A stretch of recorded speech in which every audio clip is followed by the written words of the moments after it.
Someone asked me which is better, to plant on the ground, straight on the ground, or to plant in containers. I say there's no comparison. It also depends on your planting style. This is a sweet potato vine. As you can see, it is mounted because I want to get to eat the leaves, and it's easy to prune. And also when it rains, it does get the water.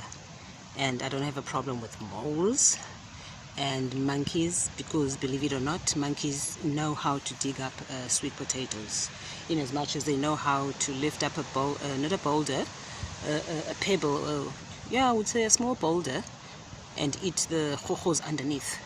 So I would say planting in pots, in that regard, you are safe from monkeys. Up until then, I don't know, they observe and see that, okay, these humans now have gotten clever, they might as well take the whole container. And then over here we've got beans, and this is what I've done. Over time I've planted beans, but I've had a problem planting them on the ground.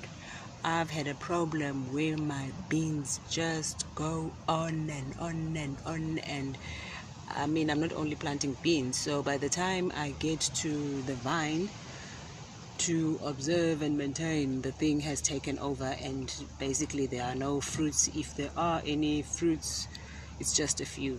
So I've put these two in a container, and I've made them a trellis or a stairway to heaven so that I can control them easily.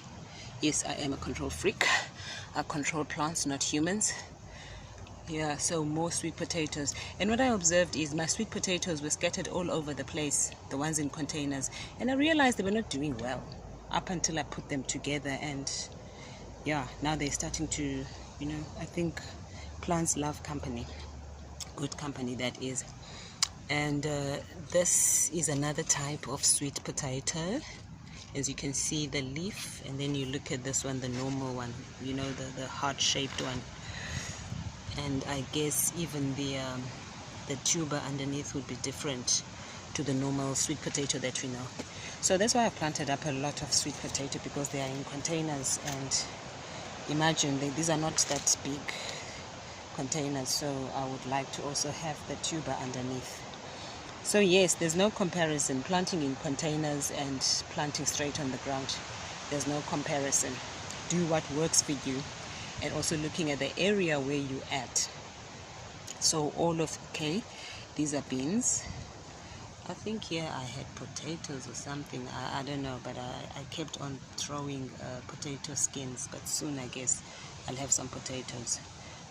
Beans, expecting potatoes, sweet potato, sweet potato, sweet potato, sweet potato. So yeah, go on and plant up, you won't regret.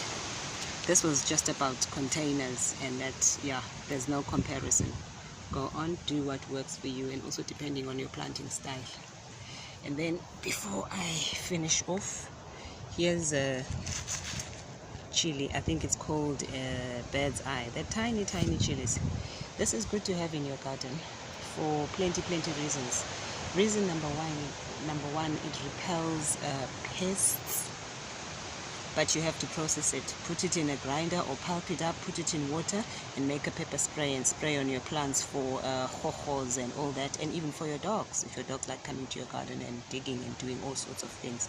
The birds love it, the butterflies love it, the bees, especially when it's fruiting and flowering. And you can also use it in your concoctions for colds and flus.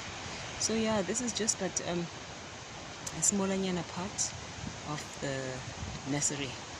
But the main thing was container.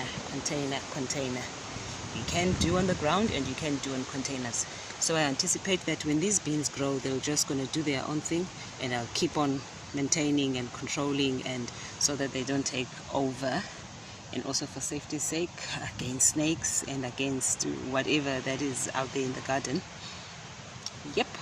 So let's grow gardens, let's grow food and not egos.